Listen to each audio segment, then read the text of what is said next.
Welcome to Real Learning with Real People, where we learn from authentic and remarkable people in order to enhance the lives of our listeners. I'm Ken King, and I truly appreciate you joining me to learn today. This show was created in order to learn from and connect with people who have great lessons and stories that will positively impact listeners from all walks of life. In these unscripted conversations, we dive into the upbringing of our guests in order to really gain an understanding of their framework for life and who they are. Then we walk alongside them as they show us how that framework has impacted them in what they do. This is intentional because when we understand that who we are and what we do are different, we can really start to see how they are connected to performance, learning, creativity, and inclusivity. Now let's jump in as we chase some real learning from some real people. I'm really excited because on the show today we have Dr.Diem Mooney, who is the Chief Experience Officer at Carpe Noctem Consulting and Coaching. Dr. Mooney served in the U.S. Navy as a senior business analyst and has consulted for the FBI, NSA, and others as well. He holds multiple degrees in various areas of psychology and computer science, as well as certificates in change management and human resources. Now, he wears many hats as a change management professional, behavioral scientist, and more, as he helps enhance the practices of organizations and individuals in all fields. One of the most impressive aspects of these accomplishments that I've named thus far is that Diem still has yet to reach 30 years old, and as we speak about in this conversation, he is a savant. Now, the term savant is used in multiple ways, but Hughes et al. Defined it as a condition where prodigious talent can co-occur with developmental conditions such as autism spectrum conditions. And this is relevant because Diem and I discuss how this has impacted his life and learning and what having autism has meant to him. I really enjoy this conversation with someone who's making organizations and people better by improving them from a behavioral psychology perspective. But I also believe this conversation to be important so as to share the mindset around learning and creating change that Diem has. Here's my chat with Dr. Diem Mooney. Diem, how are you today? I'm doing well. How are you? I'm very good. I'm starting to slow down on this Friday. We were just talking about emails a little bit, and I'm at that point right now, unlike you, I guess, where I'm actually in front of it, and I'm just choosing not to look again, knowing that as long as I don't look, it's not there. Exactly. Drop notification on my phones, and all of that.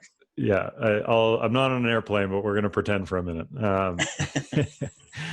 And so in the intro to the show, we've introed you to really talk about what you've done and some of the projects that you've worked on and are working on and that sort of thing. But as normal on the show, I really want to get a little bit of an understanding of how you grew up and what your framework for life was coming out of childhood, the family structure, but also just anything that you'd like to add in coming from that time in your life. Sure.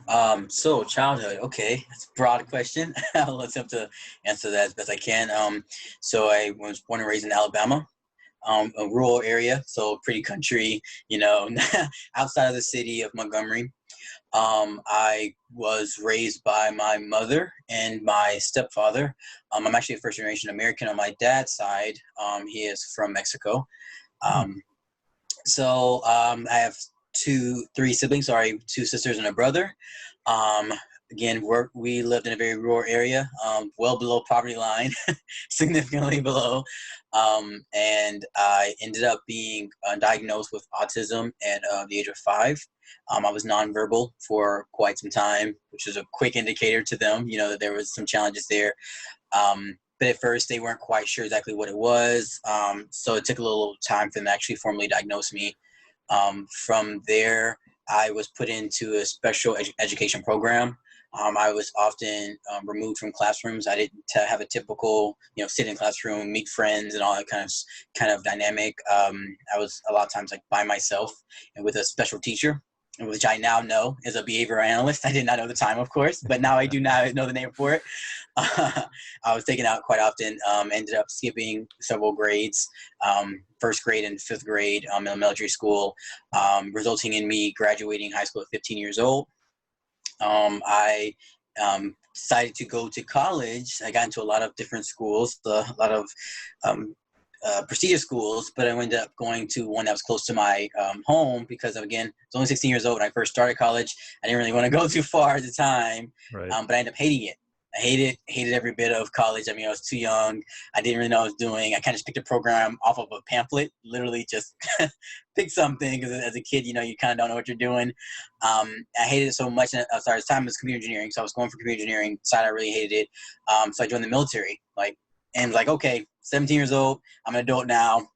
There, leaving Alabama forever, and kind of just never turned back as far as going back home or living back in Alabama. I've been all over the country and the world, honestly, since then. Yeah, and I know probably a little bit more than maybe some of the people that have listened to this show on my end before. Obviously, anybody who listens for your purposes is going to know a bit of your background. But can you talk a little bit about your time in the military and Sure. And what that experience was like for you in the multiple facets that I've read you speak about before? Sure. So it was definitely interesting first joining the military, first because I was so young. When I first signed up, I was technically still 16, but you can't actually listen till you're 17. But during that time, again, being autistic, there's a lot of complications with allowing us to serve. So I had to definitely prove that I was even capable of taking on that type of role and following instructions and working with others. So boot camp was definitely a challenge, with my autism. But I did overcome it. a lot of trial and error there, but I did overcome. So when I finished boot camp, I went to school and training. The rate is called a CTR. So I worked in Intel, essentially. And there, basically, it was my actual duties was close to a business analyst for a civilian, in which I basically helped with system development. So did a lot of requirements gathering, for development teams, helping them to piece together what was necessary or needed in order to develop the websites for federal agencies. And for different tools and systems that they use within the agency. So that's how I got into the current field that I'm in actually right now. Not necessarily yet from a psychological or user centric standpoint, but it's how I got an understanding of the back end, the coding and the development side of things. And at the time, so I ended up deciding to go on for my master's degree in computer science from my experience. So while doing that, I ended up traveling to a lot of different agencies across the country and even deployed a couple of times. I've been to a lot of different countries in the Middle East doing my job. Definitely opened up a lot of doors and a lot of opportunities from my exposure to different countries, different environments, different ideas, mindsets, perspectives that definitely pushed me further into my passion for psychology, of kind of unifying and better understanding people from a psychological and social standpoint. So by the time I did, leave in the military, I was like, I'm going to back to grad school to be a psychologist. That's your story, at least as far as I've read it and followed it, has always been intriguing to me. And I say always, I'm not going to try and pretend like I've been a longtime fan since like 10 years ago or anything like that. I'll be real and say I've only been following you for probably a little over a year or so. But in that time, especially preparing for today, the dive that I did into some of your experiences continually kind of takes these kind of juts out from the main path for sure. Yeah, definitely. And I obviously that makes you extremely interesting, but it also brings up a couple of questions for me that as a psychologist I think you're probably going to appreciate. But I do want to backtrack just a little bit to a question that I ask most people, if not all people that are on the show, and you can choose to pass because it can be a challenging question. But if you were to describe your mom in a word, what would that be? My mom in a word.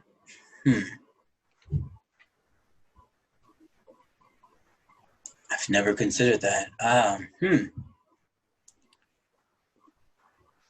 Unique. Definitely say very unique. She's an interesting woman. Yeah. Okay. And what about your stepdad?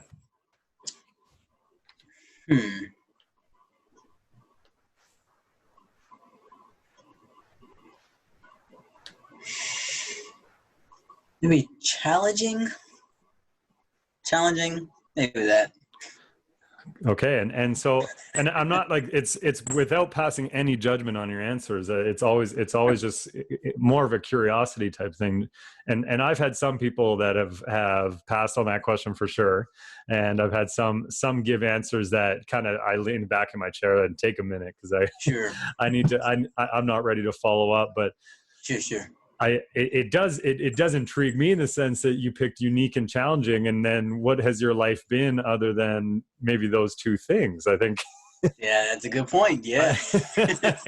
Maybe it's why I relate to them so easily. Yeah, that sums up my life. So coming, I guess, off of that theme, and you've had an interesting, unique experiences that are definitely not easy. And I'm curious if you have a actual kind of framework or understanding of what it is that makes you pursue these things that are challenging and unique, because without a doubt, even if you hadn't picked those two words, I was very curious about the fact that you've gone far from the easy road. Sure. I would say, though, for me, I don't always know in advance that the path that I've chosen is technically speaking hard or complicated. So how I look at things, because another thing to note here is I'm also a savant. So it's another layer on top of my autism, like pursuing my education or graduate school. So I did so. I am 27 years old and do have 5 degrees. But when I was going through the process of earning them, it only took me, say, like a year to get my associate degree. And the following year, I got my bachelor's degree. The following year, I got my master's degree. The following year was my other master's degree. And then technically 18 months for my PhD. At the time of going through them, they only seemed like milestones to me. It's like, okay, well, I take some classes and I test very well because I have enhanced recall, and mathematically speaking, it's, part of my savantism. So there's aspects in which I am able to easily or more easily to achieve these goals. So I didn't realize until I started talking with other people that these things were like, oh, how did you do that? How did you balance being in the military? Or how did you balance being a parent? Because I do have a child, and how did you balance all these other things at the same time? Well, to me, it didn't seem like much except for same thing. I'm like, well, don't you go grocery shopping and also go to work on the same day and get gas? They're like, that's not the same thing. That's no way the same. But to me, I suppose they seem like that. So I guess it depends. Because I don't think that I've done anything that I can say definitively this was very, very hard for me. And like in the actual whole experience, not at a moment notice like this could have been hard because it took me a long time to do it. A long time for me is subjective because a long time took me a few hours, and but someone else like it takes me weeks to do this, So yeah. Whenever I talk about my experiences as far as the challenges I face, comparatively speaking, they're like, well, that doesn't seem like it was a challenge for you at all. But to me, because it's subjective what a challenge is, and like it was hard for me because it was hard for me, however that was defined. Does that make sense? Absolutely. And it's honestly, I don't know if you intended to answer with such a deep answer, but the answer of challenge essentially being relative. It's subjective to whomever is experiencing it. For one person, this could be, a challenge, and it could be like, mind altering, and it could stop their whole world. But for someone else going through the same thing, it's like it was nothing.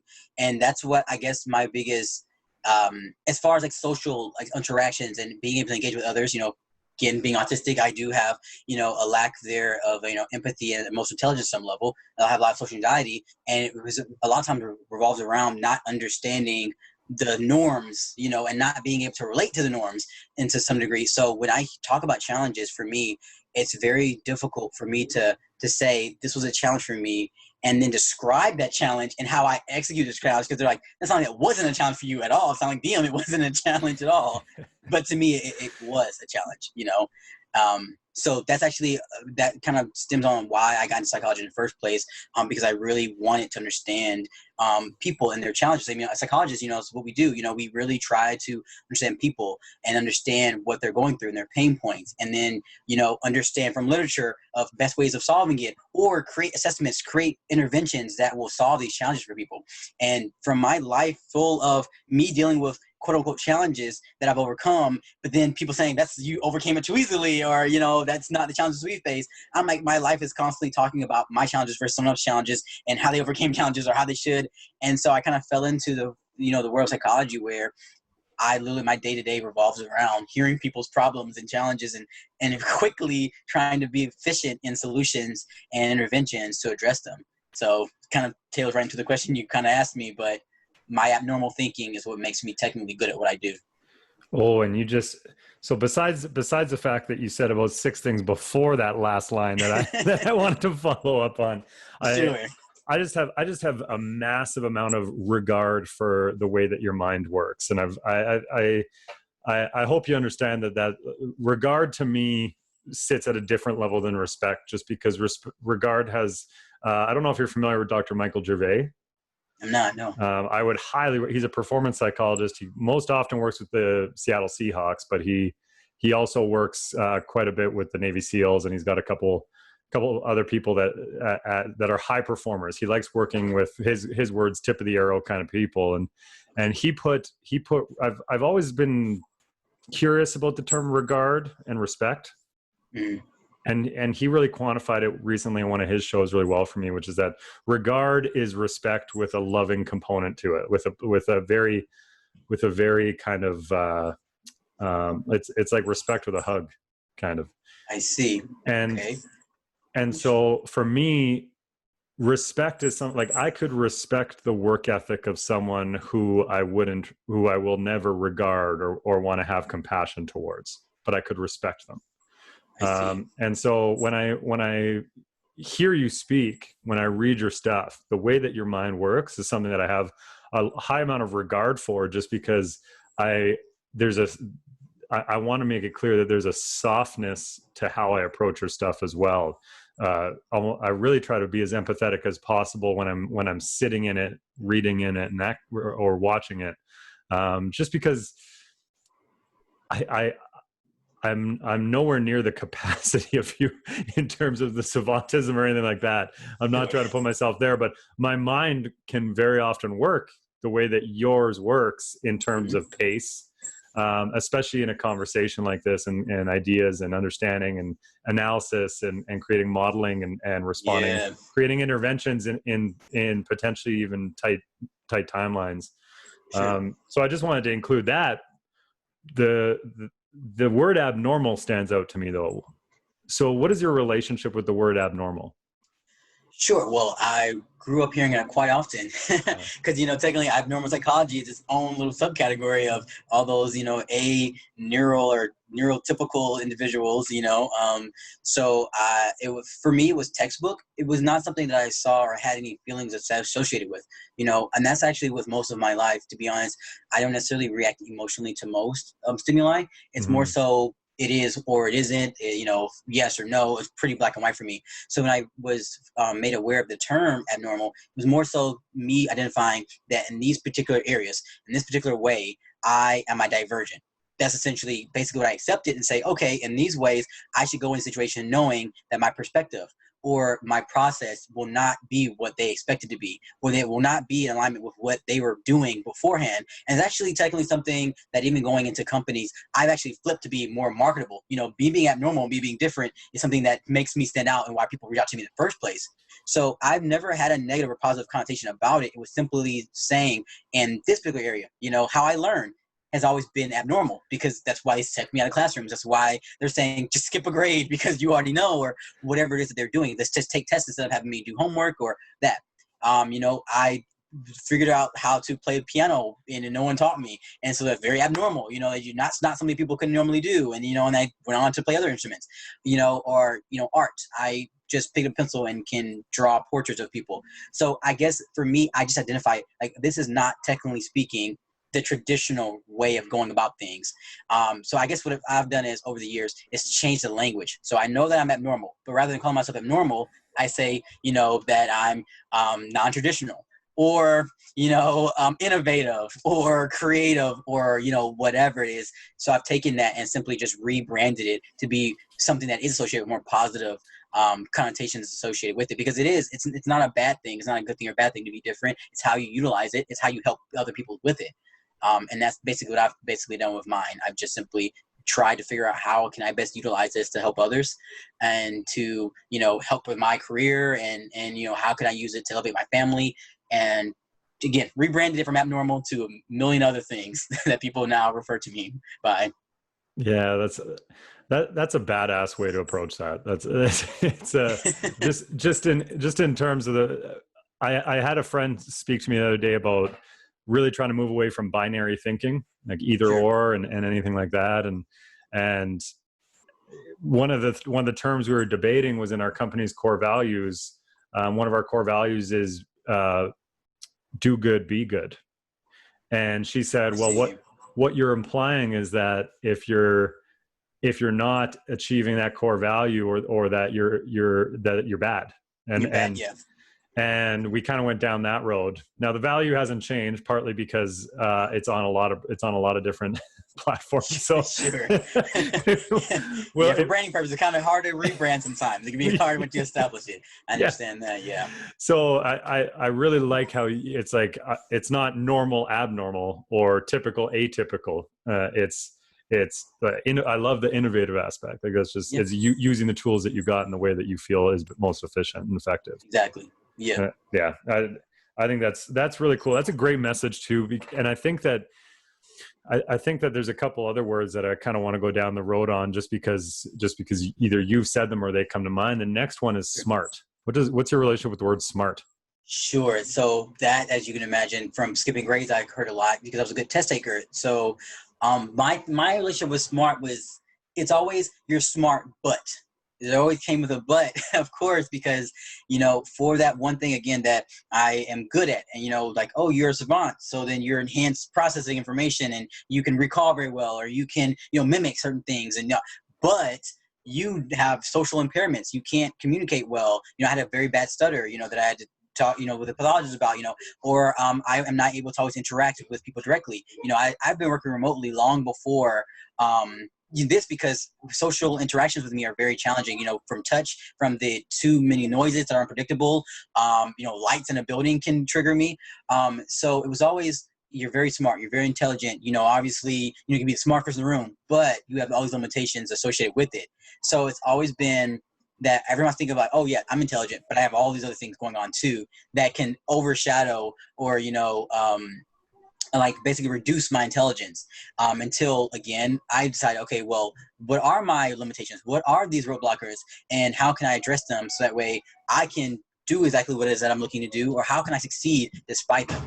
Everyone deals with roadblocks, everyone deals with challenges, and again, it's how you address them. Or first of all, you have to admit that they exist. You have to identify them and say, these exist for me. Like, I know mine. Yes, I can read it in a book, in a journal, because I have a formal diagnosis. But regardless, everyone should take time and say, introspect and go, what are my challenges? What impairments, exist within me, or whatever the case may be? What is stopping me from succeeding?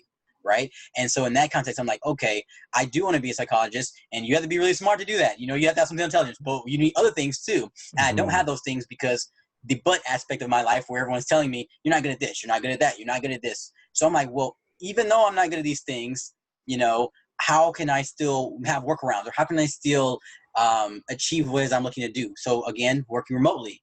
Before it became something everyone did, I'm like, you know what? I'm going to work, I'm going to sell myself so that way they understand my intelligence and my smarts is not reduced because I'm not able to necessarily interact the way they expect me to react. Or, maybe I don't communicate exactly the way people expect me to communicate all the time. Sometimes I have my good days and bads, you just find them, like where I can communicate a lot smoother than some days where mentally and cognitively I'm more of a shutdown, nonverbal mode. But again, using processes and frameworks that I've relied on as workarounds to say, my value still exists. My intelligence is not reduced down because at this point I'm limited in some way. And this is how I present myself to you, so that way you understand that. Because everyone sees my intelligence. Everyone sees that, and they grab onto it because it's a clear value to them. But all my life, they always have to then work around or have to get over the limitations that come with also being autistic. And I think that in my life, that's basically what I've seen it. Every time I hear you're smart, it's always you're smart, but, and that's how I've addressed it every time I hear it. Yeah, that's really interesting. I wonder if the relationship is the same or slightly different if I were to say the term high functioning. Same, actually, yeah, too. I feel like with high function is a little bit different, only because I feel like that is more of a comparison to others with autism. See, with smart, I'm just being compared to everyone in general, like the population, everyone. So if I'm doing someone who is not autistic, they're saying, "Oh, well, you're smart, obviously." Well, when people refer to me as high functioning, I know that they're referring more so to compare me to others with autism. And I feel like that's an even more unfair comparison, considering that it is a spectrum and that we are not all the same. So I don't feel comfortable a lot of times being the poster child for what autism looks like or what autism is, considering that just because I have these, abilities that people see as valuable, because essentially it's all it is. It's like people see that as valuable. Like I can, you can help my organization, or you can help me in this way or that way. So you're smart, and so you're useful, right? But the person, who has autism, who maybe they are better at something that someone else sees valuable, whether it be that they are better at, drawing something they've seen a year ago, in perfect replication of that, or they can, do series of numbers, they can spit out a series of numbers. People are like, well, that's not valuable to me. What am I going to do with that? That is the things. Like, so when people say, oh, you're high functioning, or, like, for an autistic person, you are this and this, I feel like it's always an unfair comparison where we're only being used for the value that we bring to other people versus seeing us for who we are and the value we bring just within us. Like, are we happy? Are we okay? Are we well? So that's what I always think of when I hear high functioning a lot of times, only when it's misused by people who don't really know what that term even means. Yeah, that's that's an important distinction, I think. And I've dipped my toes in the pool of working in adapted physical education. I taught it at the college level for a year, and I have a couple of friends that work in the field of inclusion and diversity, specifically in adapted sport. Okay. And so we talk, especially when I was teaching it, I would say what ended up happening was at least half the semester was centered around the idea of political correctness. And I think that's really where my question on high functioning comes from. And I think that now more than ever, we're really being pushed into political correctness debates, and Sure. whether or not that's even something that should exist as a concept, I think is probably a philosophical question in itself. Yeah. Only because when it's being used, it's not being used by someone who has a strict some like metric where they're saying if you can do X, Y, and Z, you're high functioning, or if you do X, Y, and Z, you're low functioning. It's not like you're in, it's not as if these are doctors who are evaluating you on the spot and saying you fall in this category. It's subjective at this Totally. point, where people are simply saying, oh, well, DM, you seem high functioning because you can do X, Y, and Z. Again, based off of my perception of what that means, you're high functioning. Versus this person here, they're low functioning. They can't communicate clearly based on my definition, and they're not able to shake my hand based on, some directions. They're not good enough, for this. So especially when it gets into hiring those who, have different conditions, and if you start trying to evaluate on the spot as a, say, a recruiter or a hiring manager who's not qualified necessarily to define what high functioning and low functioning is, when you start throwing around terminology like that, it can actually be discriminatory to say this person's low functioning. Essentially, you just deem them low functioning, which means that you're not hiring them based off of your very subjective, very biased perception of what high functioning is. And that's the challenges a lot of times when you're using that language in a company or organization, because now you are at risk of discriminating or showing clear bias against others because of cognitive limitations that don't impact their actual performance whatsoever, and uplifting, say, someone else because you've now again deemed them you're high functioning, you're the good one. That's essentially what I get put into sometimes. Yeah, and you know what? You've opened the can of worms now of bias, and I'm glad that you brought it up, because I think that there's a very close-knit relationship between bias and fear, in my opinion. Sure. Yeah. I really believe. I was on Instagram Live and subsequently on a podcast talking about race, and we're partnered with a company called Ulu. And actually, I would encourage you to check them out. I didn't intend to plug them, but I would encourage you to check them out, because Ulu stands for Ubuntu, and it's a Zulu word.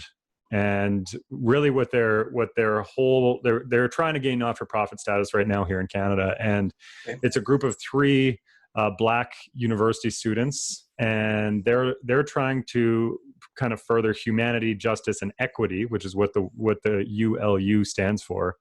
Okay. And all that leads into me being on this show and me being the first white guest on the show to talk race. And this was probably about 2 or 3 weeks ago. Okay. And I had just read Robin DiAngelo's White Fragility at that time. Mm-hmm. And it mapped out a lot of concepts that previously were not mapped for me in my mind. Sure. So on that show, we talked a little bit about bias, and he wanted me on because I was willing to come on and speak authentically and maybe say the wrong thing. I see. And because I knew that a good amount of what I don't know. Mm-hmm. And so I was willing to just show up and be on there and see where the conversation went. And so we ended up down the road of bias and aversive racism. And I'm not trying to take this conversation in the direction of race, so I'm happy to go there if it ends up going there. But I'm more curious about your perspective, because you've written in the past, and it's something that I've dealt with, about bias in terms of how you look as an educator or as a psychologist or as as somebody who knows. So not necessarily race related, but just whether it's like, I have tattoos too. I don't have as many as you, but I have tattoos. I sometimes dress a little more casually than maybe people would like me to dress, and that becomes a problem for some. So I'd love to hear your thoughts just on bias in terms of how people think we should look or act in certain roles. Sure. Definitely, yeah, it's something that personally I've dealt with, and I feel very passionate about, considering my role as a psychologist. I'm an employee advocate. I have heard with working with HR team all the time where behind closed doors it's like, well, we don't hire this person because she had this color hair, or we won't hire him because he looked this way, or he had a visible tattoo. And then for me, as my role, I'm like, what does that have to do with their ability to do this job? Essentially, you'd rather spend more recruitment dollars and more resources for hiring someone and train a new person than to simply bring on this person who clearly is qualified above and beyond and is willing to do this job. So it's been something that, being someone who specializes in personnel selection, I've always been pretty passionate about removing those types of criteria or expectations from the hiring process. Me personally, of course, yes, I have a lot of tattoos. I have dreadlocks, which a lot of people are fighting, a lot for, incorporating as something you can't discriminate against. Yeah. I do dress very informally. I do not like to wear ties. I have a suit, I guess, somewhere in the closet, but I do not wear it. I appreciate that a lot. I have ear gauges, and it's this funny thing I think about it is, so of course I was in the military, so with tattoos it's a little bit more acceptable, though they were trying to go more away from some of the culture around those type of things, but even still we couldn't have tattoos in certain areas and all that stuff. But as I was getting out of the military and or working in the private sector, even while I was in the military, it was brought to me when I would go to a tattoo place. They'd be like, oh, you can't get, you're not going to find a job if you have a tattoo there, or you're not going to be, because I have on my hands. I was getting my own tattoo. They're like, you're not going to be able to find a job, you know that, right? And I'm like, God, you have tattoos all over your face. What are you talking about? And he was like, well, yeah, I'm a tattoo artist. It's like the only job I'm going to get. And so I remember sitting there with him, and I was in Virginia Beach, and I was like, because I was stationed there at the time, I was like, you know what? I was like, I'm going to actually write my dissertation or my capstone about this very topic, because at that point I was like, because I was getting my master's degree, and I was like, I don't want that to be a factor. I was like, that's not, I am qualified. I was like, you don't even know, I am definitely qualified to do this role. And it's like the fact that I wouldn't be qualified or hired because of this hand tattoo, these couple of lines on my hand, that makes no sense to me. So I started doing a lot more research on it, and finding out, the impacts that this has on the bottom line from a cost standpoint, extending out recruitment periods and additional trainings and all this other stuff from hiring someone who's unqualified because they don't have tattoos, So I ended up writing, a paper on it, because it's like, that doesn't make sense, but it's actually it's a lot more impactful to the organization than they think it is. It costs them a lot more money than they think it does. It hurts their culture a lot more than they think it does. It hurts their retention and employee satisfaction a lot more than they think it does. Engagement, all these things, it actually impacts your culture and the way that your employees feel when they're in that organization. If you have these stringent rules about how they look, if they don't feel like they can be themselves when they're in there, they're not going to want to stay. They're going to want to go somewhere where they can just simply be them. So with me, I'm always like, you know what, that's a really important piece that you need to incorporate. You can't just say you have this inclusive culture. You have this culture that, you're just looking for top talent and you just want people to be happy. But then you have all of these unwritten rules where if they look this way or if they dress this way, though that has no impact on your performance, it doesn't have no impact on your service you're providing. If it does, that's different. For safety reasons or for service reasons, it could. But I'm saying if it does not, then why do you have all of these rules based off of your subjective, very, very subjective and biased description of what someone should and shouldn't look like? And then from a racial aspect, I guess, for me, what I also kind of tap onto that when you're thinking more of race is that is another layer added when you consider that I am a black man. And when looking at me, how I'm dressed, clearly, baseball cap and, shorts and, walking around, no one is going to say that is definitely an IO psychologist. He has, all these degrees and, he helps people. That's not what people see when they see me. I could literally walk around with it on my shirt and people would still not think that's what I do for a living. Yeah. I could wear white coats and have the traditional, what people think psychologists look like, the tablet and the little book and the notepad and have a whole office and I can sit in there and they go, where's my psychologist? It doesn't matter what I do. I do not look like what a psychologist looks like.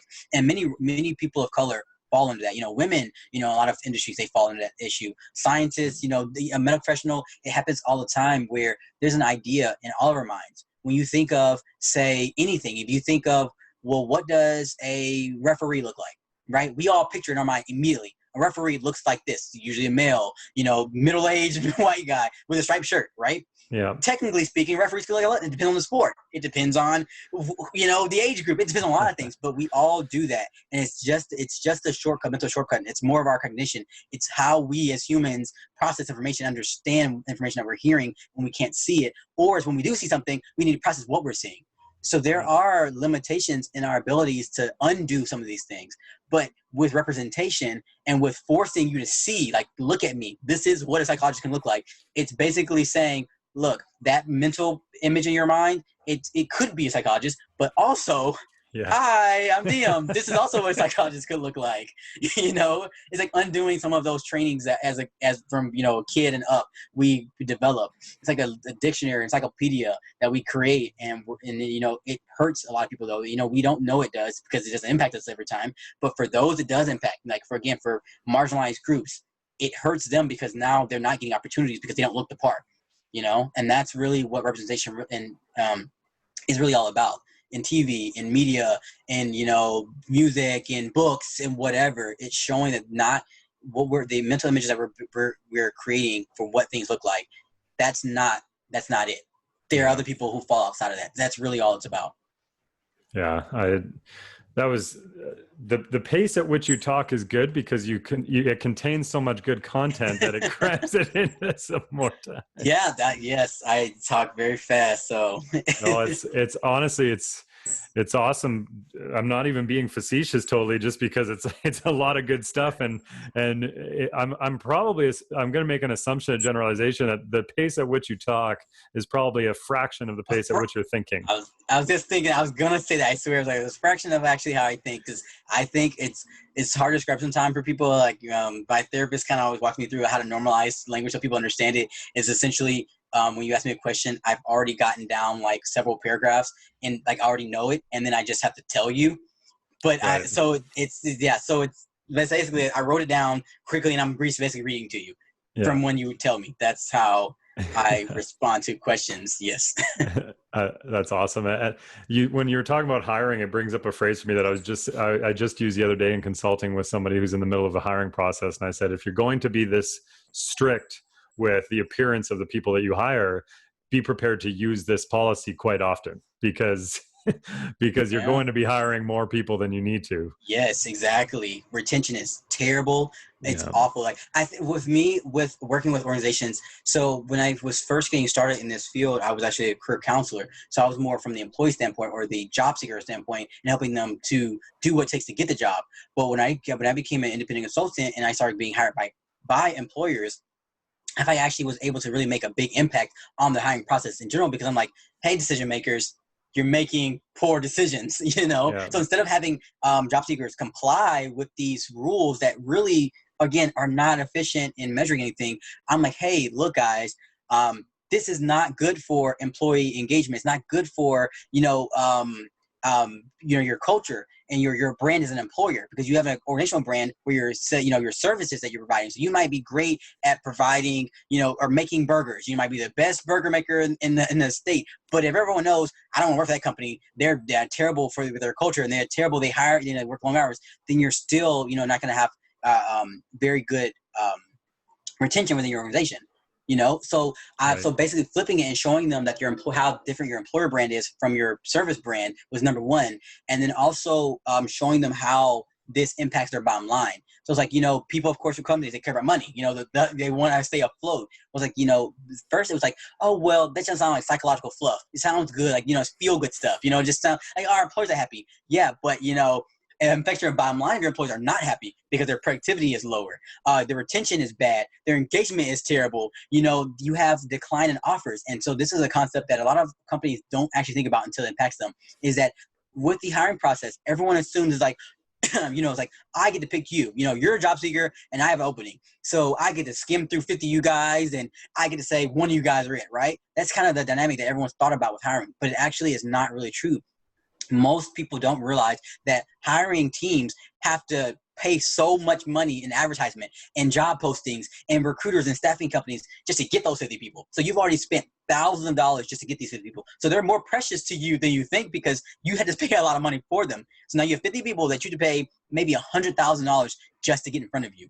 They've already have value on their heads from even sitting in front of you. Now, thinking about it, if you don't, get it to find a person you're looking for, that's another $100,000 for another 50 people. That's number one. But number two is, say you go to the 50 people and you treat them kind of crappy. You're like, whatever, you're doing me, I'm doing you a favor by even talking to you. So then you finally go, okay, you're the one. I'm going to offer you a job, right? That person can say no. And that's what I have to sit down with employers so much. And they look at their faces and understand, like, that employee, that job seeker, that top talent, perfect fit, can tell you no, hiring manager. And if they tell you no, you are now back on the hunt for 50 more people. That's $100,000 more for you. So if you treat them like crap, if you make them take 5 rounds of interviews, if you have them do 3 assessments, you have them do all these like sample works and free consultations, and they are going to tell you no, because that top talent person you think is a perfect fit, the other company, your competitor, thinks they're a perfect fit too. That other company over there thinks they're a perfect fit too, So you are now in competition. You have to look at this process as a competitive venture, just like you do with consumers. You have to get their attention. You have to market. You have to sell this role. And it's a mindset that a lot of employers do not have. So they end up having this very terrible personnel selection process in which they are putting all these strict rules about clothing, and they're, discriminating against for the most nonsense reasons, like, oh, they live in this city. That's not a good city versus, this city, and all these things, when they're not realizing this is why this position has been open for a year. And they hear that, and they actually, I quantify for them how much it's actually costing them. And they realize from the training or the having the person work overtime because they have to fill the position, or whatever that's costing the company from that opening position. I'm like, that's how much you've been paying for this one discriminatory criteria that you set here. Let it go. Yeah. And at the end of it, it's called like let it go. Let it go. The person with tattoos can do the job. Let them do the job. So it's insane, but it's something that is like a breakthrough that they all have to hear. And it's like, okay, I get it now. All right, you're right. Yeah. And it's like you said, it's wild, because it's not like these hiring managers or the people that are in the position of hiring it's very rarely, I would imagine, the people you're working with, it's their first go around in the hiring process. So when you extrapolate backwards over the money that they have spent / wasted on these processes, I feel like the people above that hiring manager got to be asking some questions. Yeah, yes. And they ask questions, but to be honest, with the recruitment process being so broken, that the problems seem like they're like, oh, well, it's typical. Everyone thinks it's so typical. Like, oh, it's typical. It's typical for it take this long to hire a nurse. It's normal for, retention to be bad in pharmacists. Like they just kind of been normalized. It's been normalized so much that when the higher ups hear, they're like, well, it's been going on for years now. It is what it is. But again, you're not looking at the individual employees or job seekers as, first of all, humans. They're people, again, who have, they have wants, they have needs, they have personalities, again, they have the ability to say yes or no. I think it's again, the funniest thing that really hiring teams don't talk about enough is that when you offer them, they send the job offer letter over to them, they could not sign. Or the first day, they could come in on, Tuesday, it's your first day, they cannot show up, because if you treat them like crap up until the moment you offer them a lowball salary, they can simply say no, and again, if you make them feel discriminated through the entire course of that interaction and they had to overcome or overcompensate, because if I have tattoos, I need to oversell you. I've actually said no to projects several times before where I felt like they're like, oh, okay, are you sure you can do that? Like my credentials said, they have referrals, they called me and to come and talk to them. But then they see me because last time they haven't seen me yet. I haven't been that active on social media, but it's been like a little over a year. Like, as you said, you follow me a little over a year. So no one actually technically sees what I look like a lot of times. They see, my work or, working in like the federal sector. Your name kind of gets passed around like all the time because your clearance requirements and all that stuff. So a lot of times they don't see me until they get in front of me in the camera like, oh, well, wow, we weren't expecting you because you're so young. Or again, I'm black, dreadlocks, tattoos, whatever.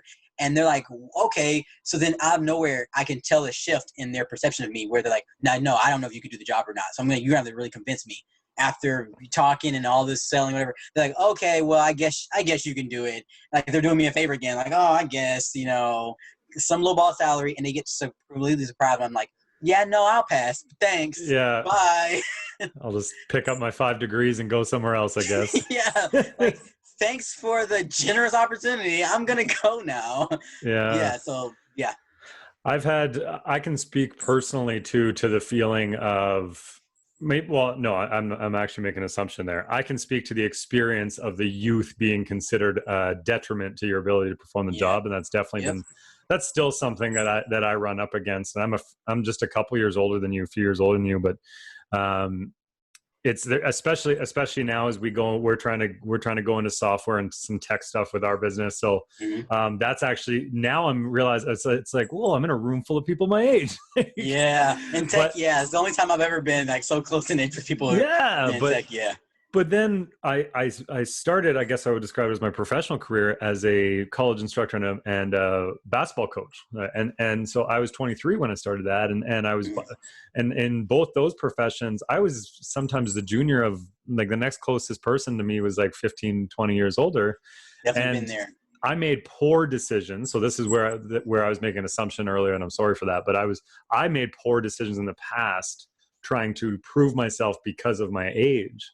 Sure. That I looked back on and said I would not make that decision again if I wasn't just trying to prove that I was capable. So I'm curious because, as you said before, you don't always have an emotional response to certain situations. So I'm curious if you have any of those moments in reflection where you've kind of been like, I really stuck my neck out a little further. I did something, said something I wouldn't normally do because I was trying to prove myself.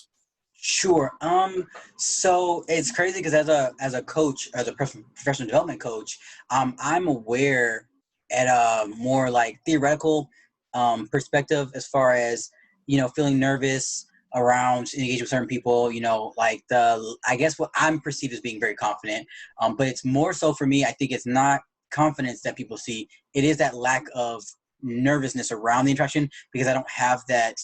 Like I'm that emotional attachment to, like you said, like I don't emotionally react to someone could not like me, or so I'm afraid, or I'm afraid that I'm not going to be accepted for X, Y, and Z.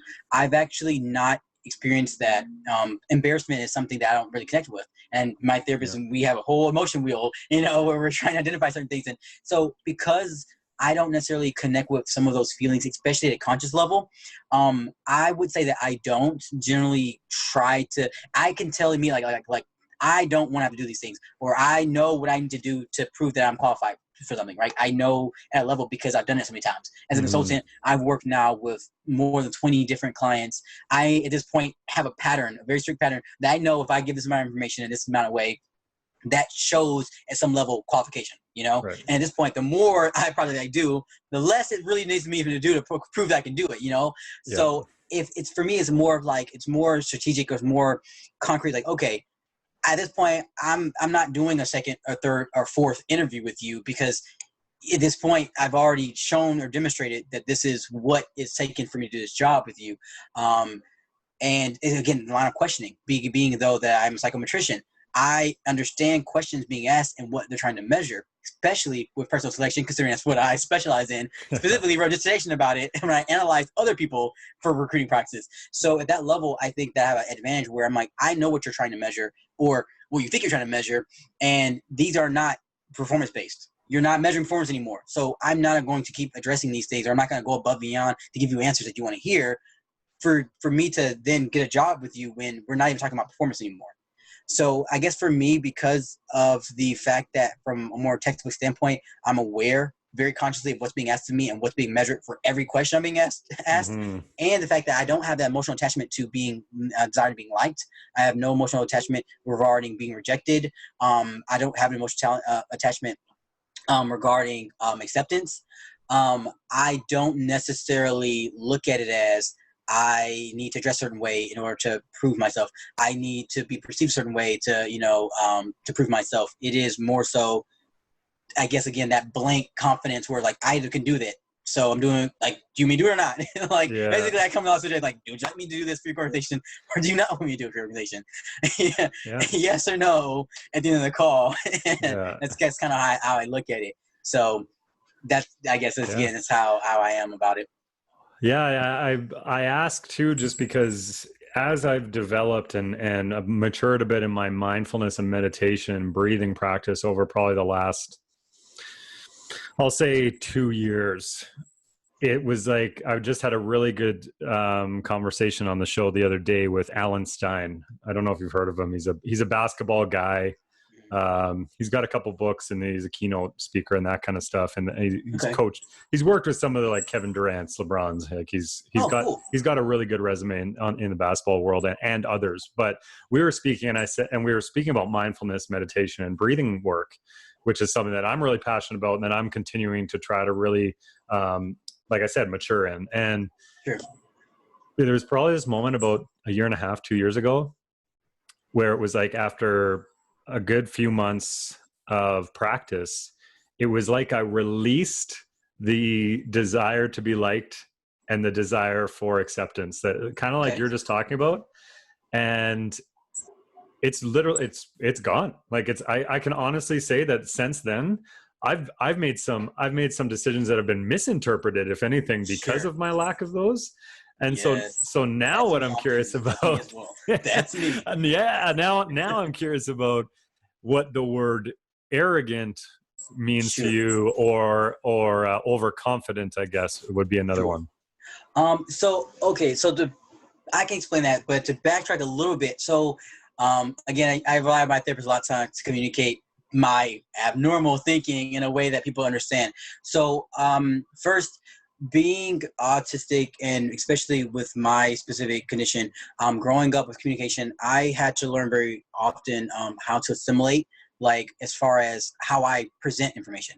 So I, of course, with my speech pattern and all that, it took a little bit longer, and even now it's still not exactly normalized, but I can on cue do certain things, like, laugh when I'm supposed to laugh, or gesture when I'm supposed to gesture, or, like tone and voice. As again, I was so early on that my whole life I went through behavior modification and training to understand how to be charming or be pleasant. So with that being said, of course, it's something that I can turn on and turn off, because essentially a lot of times when I am let's say at home, or, with my wife, whatever, and she sees it all the time, she's used to it. I am more, and this is my therapist helping me with, more like a cat. So cats are just, like they're just even, right? Like they're neither, they're not really happy, they're not sad, they may meow at you, but really you can't gauge them emotionally based off of them. They're walking around, they're doing the thing, right? The problem though with cats are, or not really a problem, what people often do with cats is they will then interpret what that cat feels. So you see cat videos like, oh, that's cat that's mad, and it's an angry cat. When cat is like, I'm not angry, I'm just anything, I'm not anything at all, Just a cat. So to be honest, when I am more in my natural state of just talking and not putting on what I call performances a lot of times, to make sure that people understand, it's not like a bad thing. It's simply how to communicate effectively for people to understand what I'm trying to say. Because again, if you perceive me as a cat, you might misinterpret what I'm saying. You're like, oh, well, he said this in a very monotone voice. He must be upset, or he must be, angry with me, or he could be, sad. Or people will, like cats, put in emotions where it does not necessarily belong or misinterpret it. So with arrogance, that could be one as well. So what I do is like, I try to make sure that even when I'm presenting information, I consider who I'm talking to, like the audience, like who is this information for? How is it going to benefit them? And what way would it benefit them to hear it? So even though, again, my principles are the same because I have no desire to impress someone or for them to accept me as a person, I consider how can I communicate in a way that the people who need to hear it can hear it. So if I'm telling someone during a job interview, to be honest, I'm like, okay, I need them to understand my perspective on this. So I will give them all information, tell them all what I can do. But at the end of the day, I'm like, so you reach out to me, you contacted me about this role. And this is significantly lower than maybe say I'm used to making. So I'm not willing to, take that pay cut. Also, the role here is something that would not normally do. This, and this, and this is not something that's within the scope of what I'm willing to do. So I'm going to decline. So, and I try to communicate it though in a way that I feel is constructive. Right. So like I go like, for future hiring, hiring, maybe consider that if you're reaching out to a passive candidate, that maybe you shouldn't have them do 3 rounds of interviews because you reach out to them, or more like a learning thing, or maybe, like consider that someone with this education level may not accept this, pay, or someone with this year's experience would not be willing to do this, and this. So I've learned to basically who I am is who I am. And I'm not, again, trying to, I'm not going to do things or give people, things that I'm not willing to really give, but I can communicate in a way that makes it a little bit better and it actually a positive impact on them in some way. So that's kind of how I've turned it to where it's not about, again, they can perceive me as arrogant. They can perceive me as whatever they want to, but at the end of the day, I gave them value in some way. So I'm like, I'm good because they understood what I meant. They completely understood. We left with them understanding what I'm trying to say. And I was able to provide some value to them, even if it was small, as just saying, hey, for your next hiring candidate, if they are like this and this and this, maybe consider altering it that way. Does that make sense? Absolutely. And it's really interesting to me because you start from a point of maybe not necessarily connecting to a particular emotion, and you come almost full circle to being pretty close to like highly empathetic. Because you're trying it's a framework. For me, just more conscious. For me, the thing about it, and I think a lot of people who automatically go, autistic people don't, are emotionless robots. To be honest, it's the opposite for us because we have to so consciously think about it. Think about it if walking for you had to consciously think about step 1, your step 2, you're going to see, what's next to you. You're going to see the rock that's coming up. You're going to be able to know how many steps you took because you have to consciously do these things. For us, a lot of times when it comes to emotions, it is a very conscious effort. It's very strategic. It's a framework that we're having to utilize to make sure that we do come off as empathetic, that we're not these cold, heartless people all the time, that we're perceived on TV. It can, for some of us, again, it's a spectrum, not everyone deals with this, but for those of us who do have those cognitive limitations, I've had to make a very, very conscious and deliberate effort to not hurt people around me, to not be perceived as someone who is angry or aggressive, and to make sure that when I communicate to someone, I am considering their emotional and psychological well-being when doing so, especially having a partner. I was told growing up, like, you're being with you is gonna be very hard because, you don't have the, this ability and this ability to do that and understand these cues and nonverbal communication and all that stuff. So I had to read 100 books, watch 100 videos, and do hours and hours of this before I got to a point where I'm like, hey, can I try this? And, whatever, it's just something we have to do more consciously. And in doing so, a lot of us can technically come off even more knowledgeable than, say, someone who thinks that they have the natural ability and they don't want to consciously think about it. And you had a great line there, and it's just to exponentially drive that point home. I'm pretty hard to be with in a relationship, and I don't have autism. And I know a lot of people who would fall in that category. So whoever told you that is a little out to lunch, because I know a lot of people without autism who are really hard to be around or be with in a relationship. Yes. So of course. I think that's putting a box on something that probably doesn't need to have the box around it. It's just it's so interesting to me too, especially when you talk about how people perceive you and how people perceive your reactions, because it does oftentimes come back to actually a concept I was just speaking with somebody about today, which is that a lot of times we see in others what we have inside ourselves. And and just that I might perceive you as arrogant or blunt or rude, depending on how you're responding to maybe my lowball offer or something like that. But that's because within myself, I'm being rude or I'm being a little bit offensive Exactly. by giving you the offer. Yep. That happens. I feel like with me, I found that to be with my writing. So when, of course, with communication, I learned in the mirror practice and all that stuff, communicating with people so that way they don't have such a harsh or emotional reaction to what I'm saying, with the information, because the information often is very blunt. It is very black and white and direct. But with writing, it's a lot harder to fluff it up. You can put some exclamation marks in a paragraph where it's like, you're being weird.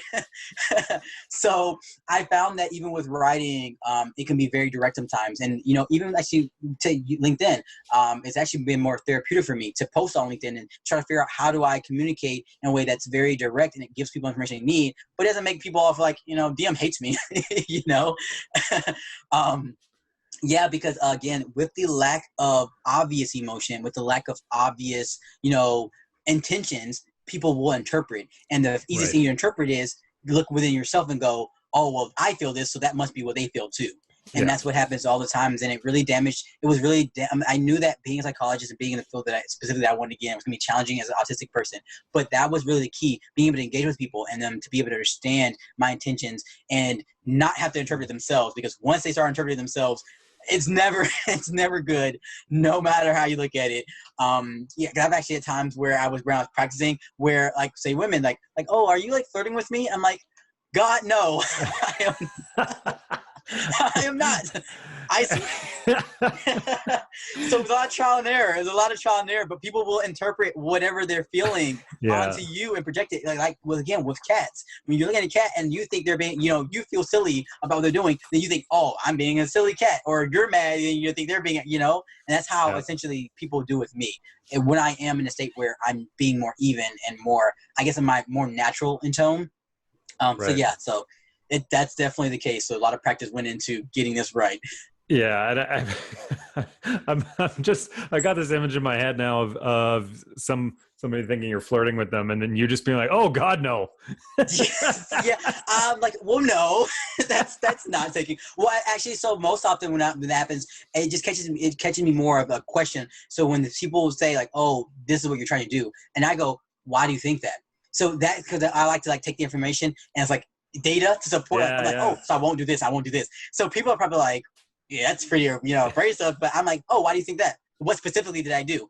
What part of my sentence made you think that? And I'll drill in to understand. So next time I can implement that new information. So more so I respond like that. I'm like very, I guess, analytical in the aspect where I like that feedback. I prefer to understand. So that way, the more information I have on people's responses or, to me, I can then implement that and improve my process. So, which I did a lot with the beginning with that.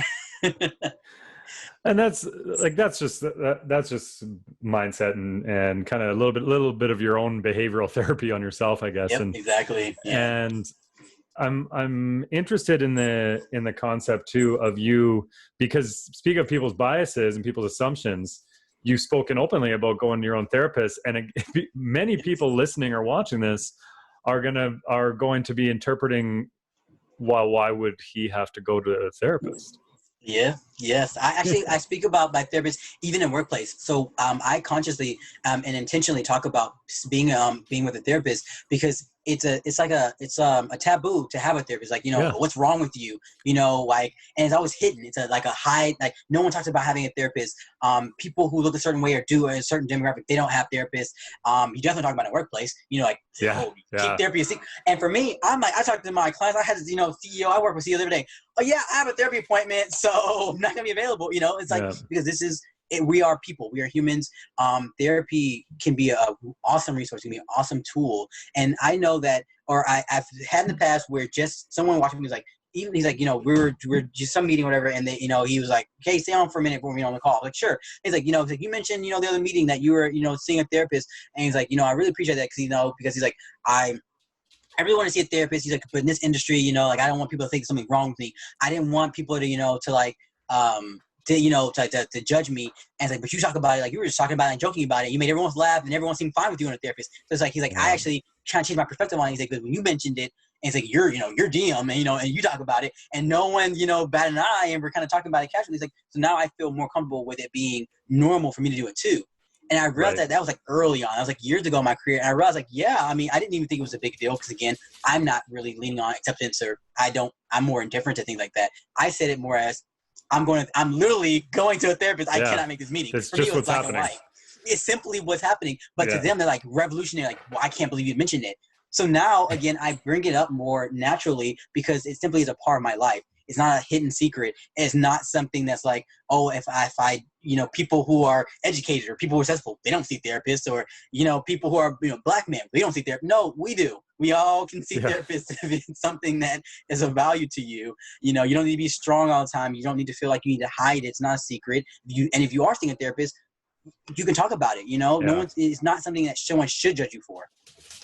So if they are judging you, it's their prerogative. It's their problem, not yours. It's not this deep, dark secret that you should feel like you shouldn't talk about. And the more people talk about it, the more it's open and into movies and in conversation that you hear, or podcast or webinar. It's like, oh, well, that's just a normal topic, that people just bring up, like they talk about eating lunch. Yeah. Cool. Yeah. And that's super powerful, especially as a man, right? That I think, and I think that is one of the things that many men, speaking of talking about things that aren't happening, this dog is right up in here. Oh, no. It's my son. I hear him in the background. I'm waiting for the open door. Like, I'm just waiting for him to open up the door. But yeah, it's super important. And I've been there where it was like this, it was the scariest thing in the world to start it. It was the scariest thing in the world to tell anybody. And then now you bring it up in certain circles again, where you're perceived maybe in that environment as being a little bit, I don't want to say holier than thou or whatever, like a little bit untouchable, a little bit like how you almost like you've been vindicated from that. The external entity. I'm always like the contract, like that, and consultant, like, oh yeah, you're not a part of it. So it's always like that other, like, oh man, you do it. Yeah. Oh, I guess maybe I could check this out. Like, yeah.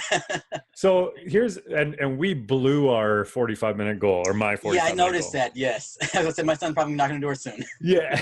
But so just kind of to wrap up here, I am curious, do you have approach or even currently sitting in this conversation, what are some of the methods that you have employed since we've been talking, if any, like in terms of trying to perform for this conversation? Yeah, like just sure.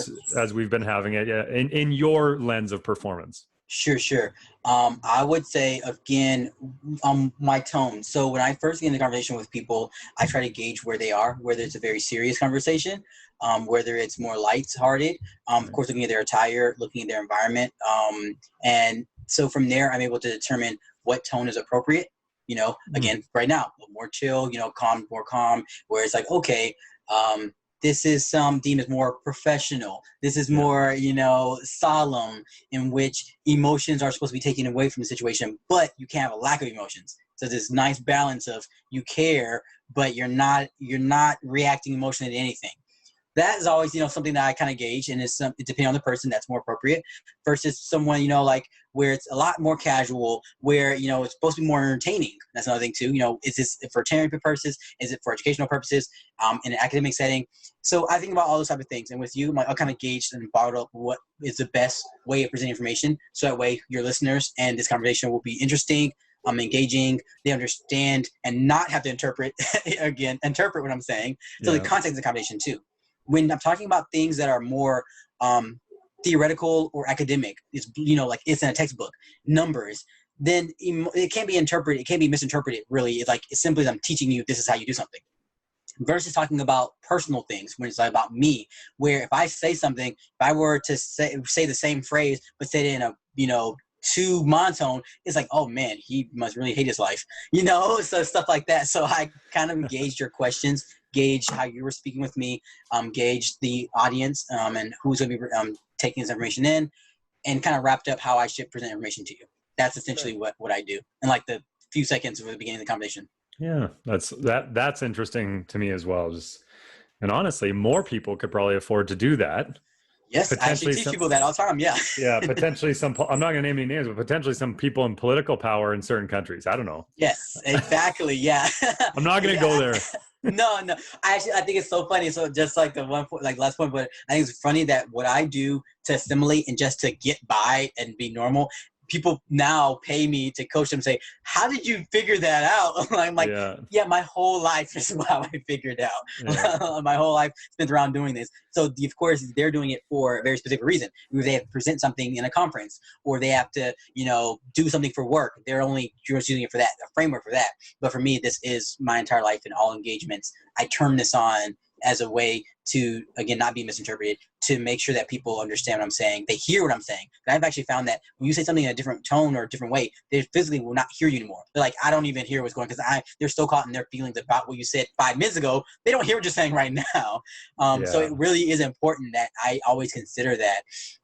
And so, yeah, that's kind of my performance, is to make sure that I am heard, I'm understood, and that I'm not misinterpreted. Yeah. And it is kind of interesting to hear people ask about how they can learn it from you, because it's like, I've been practicing this for a while. Like, it's not a quick fix. No, it's not. I give you some tools, some frameworks, but it takes a lot of consciousness and really effort, and you just have to care. A lot of times, too, like, it's simply a level of care that a lot of people don't for small nuances and interactions. It's like automatically assume that, oh, they'll get it, or it doesn't really matter. But it's like, that's the very piece that makes it so that people don't fully understand you, or the very piece that offends someone. People like, with diversity inclusion, well, it doesn't really matter, they get what I'm saying. No, that very thing that you assume is exactly why people are misunderstanding you, or thinking that your culture is toxic, or they don't like you, they can't put their finger on why. That's actually, generally speaking, the reason. It's that level of care that you just simply have to really be able to speak in a way that people understand. I actually posted about an article on this too, like a few months ago, where people will go in and start talking like Sheldon from Big Bang Theory, like all these big complicated words, and that's like the idea, like someone, oh, you PhD, you speak like that. I'm like, no, because why would that be appropriate? That's not appropriate. To do such a thing. You're minimizing other people's education, or how they feel about themselves, and you're making it hard for them to understand what's going on. They've gotten no value from you, because they're like having to look in the dictionary every other word. You're not making them feel very comfortable in the situation. How are you in any way helping them? You're not. If anything, you're probably mentally and emotionally hurting them. Yeah. So again, care, that level of concern for others. That's pretty much, I guess, it sums up my performances. Yeah. And I want to give you an opportunity to, first tell everybody where they can connect with you or follow you, but also to plug or discuss any of the stuff that you're working on or passionate about right now. Sure. So I don't have social media except for LinkedIn. And that's already a lot of work to maintain. So I do have a LinkedIn page that I am trying more recently to be more active on. And I think I'm working on, I would say everything. I don't know. I'm always doing something. I'm a consultant, so I do have my own practice, as I call it, Carpe, Noctem, consulting and coaching. I do professional development, one-on-one consults with individuals who are I work a lot with entrepreneurs. Someone who has a startup idea, a website, a product you want to, build a business model, grow. And I do a lot of coaching for those who are transitioning. So if you're a new student transitioning to your career, or you're switching to a new career completely, I work a lot with those type of people as well. A lot of UX work, I don't know, business consulting. Yeah. You have a problem, a challenge? I don't know. Probably I can help you. I was going to say, for anybody watching or listening to it, the reason why Diem's even on the show today, and the reason why I wanted to have the conversation is because all he needs is LinkedIn. Everything that's coming through that is valuable stuff. And so if people can follow you on that, then it's going to be something that I'm confident people will see value and it'll add to their lives. And nice to say. I am going to ask you after I hit stop on the record here, because you just sparked something in my mind that I want to ask you a quick question about, and it's built my curiosity a little bit, but sure, of course. But I do want to say, for all the talk that we had about bias and emotion and being misinterpreted, and maybe not always being connected to emotion. You have an uncanny ability to make me feel really met in this conversation, and I appreciate the feedback. Yeah, we could talk probably for a long time about labels, but if I didn't know from following you any of the things that we talked about today, then I would never have really gotten those from this conversation. And I really appreciate when people show up like that for these and all of the conversations I have, because it makes me feel like I'm getting a lot more, and it engages me a lot. It makes me feel seen and heard. And I think that alone is a great lesson for people. So I appreciate you a lot for that. No problem. Cool. You take care. And we'll keep talking here for a minute, but Sure. Take care of yourself and all the best. Thank you so much. Make sure you subscribe wherever you get podcasts or to this YouTube channel to hear our weekly episodes.